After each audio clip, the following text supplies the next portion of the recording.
ಶೋಭಾ ಮೋಹನ್ గారు. ನಮಸ್ಕಾರ ಗುರುಜಿ. ಗುರುಜಿ, L1 ಮಾಡಿದಾಗ ನನಗೆ ಒಂಥರ ಮೈಂಡ್ ಅಂಡ್ ಬಾಡಿ ಎಲ್ಲಾನು ಹಗುರ ಆಗಿತ್ತು. ಏನಕ್ಕೆ ಹಗುರ ಆಯ್ತು ಅಂತ ಗೊತ್ತಾಗ್ತಿಲ್ಲ. Everything is going on good good good. L2ಗೆ ಬಂದಾಗ ಫಿಸಿಕಲಿ ಅದು ತಾನಾಗೆ ಸಂಯಮ ಮಾಡ್ತಿರೋದು ನಡೀತಿರೋದ್ರಿಂದ ವೆಯ್ಟ್ ಲಾಸು, ಪೇನ್ಲೆಸ್ ಇವೆಲ್ಲ ತಾನಾಗೆ ನಡ್ಕೊಂಡೋಯ್ತು. ಆ ಕಡೆ ಅಷ್ಟು ಗಮನ ಬರ್ಲಿಲ್ಲ. ಬಟ್ ಇದು ಮೆಂಟಲಿ ನೀವು L1 ಲೆಂತ್ ಬ್ರೆಡ್ ಡೆಪ್ತ್ ಇದ್ರ ಬಗ್ಗೆ ಹೇಳಿದಾಗ ಪೂರ್ತಿ ಗಮನ ಆ ಕಡೆಗೆ ಹೋಯ್ತು. ಅದ್ರ ಬಗ್ಗೆ ತಿಳ್ಕೊಂಡಿದ್ದು ತುಂಬಾನೇ ಅನುಕೂಲ ಆಯ್ತು ಗುರುಜಿ ನನಗೆ.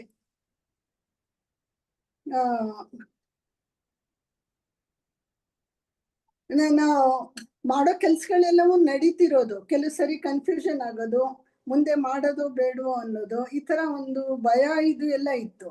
ಬಟ್ ಯಾವಾಗ ನಾನು ಈ ಕ್ಲಾಸ್ಗಳನ್ನ ಅಟೆಂಡ್ ಮಾಡಿ ಅರ್ಥ ಮಾಡ್ಕೊಂಡು ಯಾವ್ದಾರ ಒಂದು ವಿಷಯಗಳು ತಿಳ್ಕೊಳ್ಳೋದು, ಅದ್ರ ಬಗ್ಗೆ ನನ್ಗೆ ಎಮೋಷನ್ ಎಷ್ಟಿದೆ, ಅದ್ರದ್ದು ಡೆಪ್ತ್ ನಾನು ಹೇಗೆ ಅದನ್ನ ನನಗನ್ವಯಿಸ್ಕೊಳ್ಳೋದು ಇಲ್ಲ ನಂದು ಅಂದ್ಕೊಳ್ಳೋದು, ಆ ತರ ಇದ್ ಮಾಡ್ಕೊಳ್ಳೋದು, ಅದನ್ನ ನೆಕ್ಸ್ಟ್ ಕಾರ್ಯರೂಪಕ್ಕೆ ತಗೊಳ್ಳೋದು, ಟೈಮು ಸ್ಪೇಸು ಇದು ಹೇಗೆ ಅಂತಾನೆ ಇದಾಗ್ತಾ ಇರ್ಲಿಲ್ಲ. ಬಟ್ ಅದು ತುಂಬಾನೇ ಚೆನ್ನಾಗಾಯ್ತು ಗುರುಜಿ.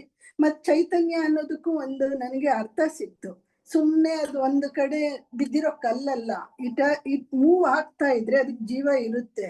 ಇವನ್ ನಾವು ಮನುಷ್ಯ ಆಗಿ ಜೀವ ಇದ್ರೂನು ಏನು ಉಪಯೋಗ ಆಗ್ದೇನೆ ಎದುರುಕೊಂಡು ಹಿಂದ್ ಬಿದ್ದು ಏನು ಮಾಡದೇ ಇದ್ರೆ ಇಟ್ಸ್ ವೇಸ್ಟ್ ಆಗ್ತಾ ಇತ್ತು. ಅಯ್ಯೋ ಆದ್ರಾಯ್ತು ಬಿಟ್ರು ಬಿಡು, ಈ ತರ ಎಲ್ಲ ಇತ್ತು.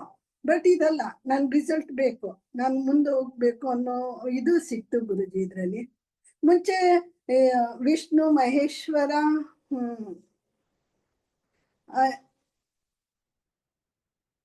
ಬ್ರಹ್ಮ ವಿಷ್ಣು ಮಹೇಶ್ವರ ಇದ್ರ ಬಗ್ಗೆ ಸುಮ್ನೆ ಒಂಥರ ಕತೆ ತರ ಇದ ಅನ್ನೋ ಆಗಿತ್ತು. ಬಟ್ ಈ ಕ್ಲಾಸ್ ಅಟೆಂಡ್ ಮಾಡಿದಾಗ ಅದ್ರದ ಪೂರ್ತಿ ಒಳ ಅರ್ಥಗಳು ಗೊತ್ತಾಯ್ತು. ಈವನ್ ಮಹಾಭಾರತ ಇದು ಕತೆ ಏನೇ ಆಗ್ಲಿ ಅದೊಂದು ಕತೆ. ಒಳ್ಳೇದು ಮಾಡಿದ್ರೆ ಒಳ್ಳೇದು, ಕೆಟ್ಟದ್ ಮಾಡಿದ್ರೆ ಕೆಟ್ಟದು. ಸರಿ, ಈ ತರ ಯೋಚನೆಗಳಿತ್ತು. ಆ ಕಡೆ ಅಷ್ಟು ಗಮನ ಕೊಡ್ತಿರ್ಲಿಲ್ಲ. ಬಟ್ ನೀವು ಕ್ಲಾಸ್ ತಗೊಂಡು ಪ್ರತಿಯೊಂದನ್ನು ಬಿಡಿಸಿ ಹೇಳಿ ಒಂದಕ್ಕೊಂದು ಕನೆಕ್ಷನ್ ಕೊಟ್ ಯಾವ ತರ ಕನೆಕ್ಟ್ ಆಗ್ತಿದೆ ಅನ್ನೋದು ತಿಳಿತು ಗುರುಜಿ. ಇದು ನಂಗೆ ಬಹಳ ಅನುಕೂಲ ಆಯ್ತು.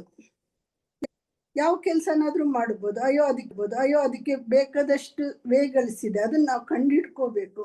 ಟೈಮ್ ತಕ್ಕಾಗಿ ಅದನ್ನ ನಾವು ಮಾಡ್ಕೊಂಡೋದ್ರೆ ಎಲ್ಲದಕ್ಕೂ ರಿಸಲ್ಟ್ ಸಿಗುತ್ತೆ. ನಾವು ಕೆಳಗ್ ಬಿದ್ರೂನು ಅದಕ್ಕೆ ಇನ್ನೊಂದು ಚಾನ್ಸ್ ಇರುತ್ತೆ, ಇನ್ನೊಂದು ಹುಡುಕೋಬಹುದು, ಹಿಂದ್ ಬೀಳೋ ಅಂಥದ್ದೇ ಇಲ್ಲ. ಆ ತರ ಚೆನ್ನಾಗಿ ಬಂತು ಗುರುಜಿ. ಇದನ್ನ ಯಂಗ್ಸ್ಟರ್ಸ್ ತುಂಬಾ ಸೇರ್ಕೊಂಡು ಕಲ್ತ್ರೆ ಬಹಳ ಚೆನ್ನಾಗಿರುತ್ತೆ ಗುರುಜಿ. ನಮ್ಗೆ ಅವಾಗ ಕತೆಗಳ ತರ ಇತ್ತು. ಈಗ ನಾವು ನಮ್ಮ ಮಕ್ಳುಗಳು ಆ ಕತೆಗಳನ್ನು ಹೇಳಲಿಲ್ಲ.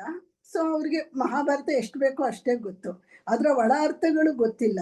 ಬಟ್ ನೀವು ಒಳ ಅರ್ಥಗಳನ್ನ ಯಾವ ತರ ನಮ್ಮ ದಿನದ ಜೀವನಕ್ಕೆ ಹೇಗೆ ಅನುಕೂಲ ಆಗುತ್ತೆ ಅನ್ನೋದನ್ನು ನೀವು ಪ್ರತಿಯೊಂದು ಹೇಳಿದ್ರಿ ಗುರುಜಿ. ಮತ್ ಅದು ಅಷ್ಟೇ ಅಲ್ಲದೆ ನಮ್ಗೆ ಅರ್ಥವಾಗಿದ್ಯಾ ಕ್ವಶನ್ ಕೇಳಿ ಅಂತಾನು ಹೇಳ್ತಾ ಇದ್ರಿ ನೀವು. ಕ್ವಶನ್ ಕೇಳಕ್ಕೆ ಹಿಂದಾಗೋದು, ಅಯ್ಯೋ ಟೈಮ್ ಹಿಂಗ್ ಬಿಟ್ರೆ ಈ ಗಳಿಗೆ ಬಿಟ್ರೆ ನಾನು ಮತ್ತೆ ನಿಮ್ಮನ್ನ ಕೇಳಕ್ ಆಗೋದಿಲ್ಲ, ನಾನು ತಿಳ್ಕೊಳಕ್ ಆಗಲ್ಲ. ಈ ಲೆವೆಲ್ಗೆ ಬಂದಾಯ್ತು ಗುರುಜಿ. ಈಸಿಯಾಗಿ ಮಾತಾಡಬಹುದು, ನನ್ಗನ್ಸಿದನ್ನ ಕೇಳಬಹುದು. ಇದೆಲ್ಲಾನು ಒಂದು ಆಧ್ಯಾತ್ಮಿಕನ ನಮ್ಮ ದಿನ ಜೀವನದಲ್ಲಿ ನಡೀತಿದೆ. ಬಟ್ ನಾವು ಅದನ್ನ ಕಂಡುಕೊಂತಿಲ್ಲ. ಈ ನಿಮ್ ಕ್ಲಾಸ್ ಅಟೆಂಡ್ ಮಾಡಿದಾಗ ತುಂಬಾನೇ ಹೆಲ್ಪ್ ಆಯ್ತು ಗುರುಜಿ. ಒಂಥರ ಒಂದು ಕಾನ್ಫಿಡೆನ್ಸ್ ಬರುತ್ತೆ, ಕನ್ಫ್ಯೂಷನ್ ಇರಲ್ಲ. ಯಾವ ಡೈರೆಕ್ಷನ್ಗೆ ಹೋದ್ರೆ ಯಾವ ತರ ನಾವು ನಡ್ಕೋಬಹುದು, ಹೇಗಿದೆ ಅಂತ ಸುತ್ತಲ್ ಇದು ಮಾಡಬಹುದು. ಒಂದು ಹಿಂಜರಿಕೆ ಇಲ್ಲ ಗುರುಜಿ. ನೀವು ಇದು ಚೈತನ್ಯದ ಬಗ್ಗೆ ಹೇಳಿದಾಗ